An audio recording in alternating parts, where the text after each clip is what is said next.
बिस्मिल्लाहिर्रहमानिर्रहीम नहमदुहु व नसल्ली अला रसूलिहिल करीम अम्मा बाद फअऊज़ु बिल्लाहि मिनश शैतानिर रजीम बिस्मिल्लाहिर्रहमानिर्रहीम अस्सलातु वस्सलामु अलैका या रसूलल्लाह अस्सलातु वस्सलामु अलैका या हबीबल्लाह अस्सलातु वस्सलामु अलैका या नबीयल्लाह व अला आलिका व सहाबिका या नूरम मिन नूरिल्लाह। अस्सलामु अलैकुम व रहमतुल्लाहि व बरकातुहू। कल हमने इल्मे दीन का पार्ट नंबर 1 जो बयान किया था, आज पार्ट नंबर 2 पढ़ेंगे। तो हमारी वीडियो को जल्दी से लाइक करें, शेयर करें, कमेंट करें, सब्सक्राइब करें, बेल आइकन को भी दबा लीजिए ताकि आने वाली हर वीडियो आप तक पहुंचती रहे। तो हमने जहां से इल्मे दीन की मैं बयान को छोड़ा था वहां से हम कंटिन्यू करेंगे।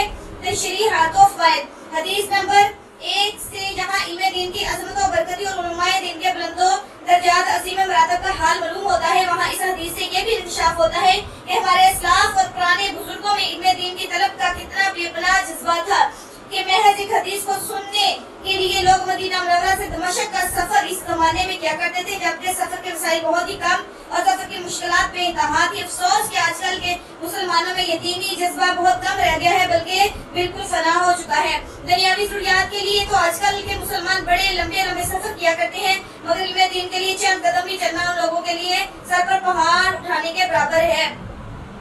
हदीस नंबर 2 मालूम हुआ कि एक शख्स जबकि इल्मे दीन की तलब में अपने घर से बाहर रहता है तो उसको हर दम हर कदम पर जिहाद का स्वाब मिलता रहता है। इस हदीस से इन तालिब इल्मों का रुतबा बुलंद मालूम हुआ जो अपना वतन छोड़कर इल्मे दीन पढ़ने के लिए प्रदेश में पड़े हुए हैं और तरह तरह की तकलीफ उठाकर अपने वतन से दूर इस्लामी मदारस में तहसील और इल्म कर रहे हैं। काश मुसलमान इन तालिब इल्मों की मरातब और दर्जात को समझकर इनकी खिदमत और दिलजोई करते और मुजाहिदीन फी सबीलिल्लाह के मौन की फहरिस्त में अपना नाम लिखाकर जिहाद का सवाब हासिल करते।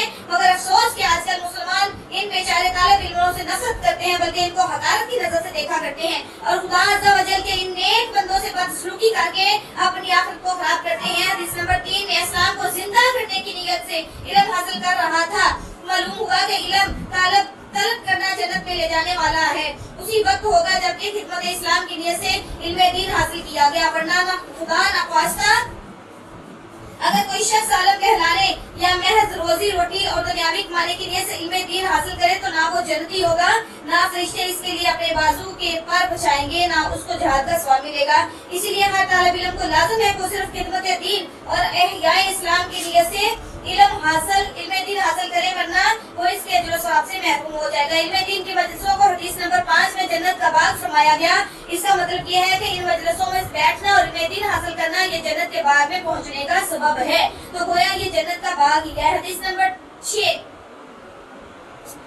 में ये बयान किया गया कि उलमाए दीन की रोशनाई से वो कुरान और हदीस और दीनी मसाइल लिखते हैं, वो तो रोशनाई अल्लाह ताला के नजदीक मेज़ान है। शहीदों के खून से ज्यादा अजर और सवाब के लिहाज से वजनदार और भारी होगी, क्योंकि ये रोशनाई हजारों लाखों के लिए हिदायत का सामान फराहम करती है। क्योंकि उलमाए कराम की दीनी तहरीरों से हजार उम्मतियों को हिदायत की रोशनी मिलती है और शहीदों का खून अगरचे अल्लाह ताला के नजदीक बहुत ही महबूब और कीमती और अनमोल है, मगर इस खून का बहने का फायदा रसूल शहीद की जात ही तक महदूद रहता है। इस लिहाज से उलमाए दीन की रोशनाई शहीदों के खून से ज्यादा उम्मत रसूल के नफा बख्श हुई, लिहाजा मिजान में अमल अजर और सवाब के लिहाज से इसका पलड़ा भारी होगा। ज़रूरियात दीन यानी फराइज़ व वाजिबात का इल्म हासिल करना तो हर आक़िल व बालिग मुसलमान मर्द औरत पर फर्ज है। बाकी इतना ज्यादा इल्म दीन हासिल करना कि कुरान और हदीस और मसाइल फिक़्ह को अच्छी तरह जानकर फतवा देने के काबिल हो जाए, ये फर्ज काफिया है। यानी शहर के कुछ लोग अगर इतना इल्म हासिल कर ले तो सब मुसलमानों के सर से फर्ज अदा हो गया, और अगर पूरे शहर में किसी ने भी इतना इल्म हासिल नहीं किया तो शहर के तमाम मुसलमान इस फर्ज को छोड़ने के मवाक़िज़ में गिरफ्तार होंगे।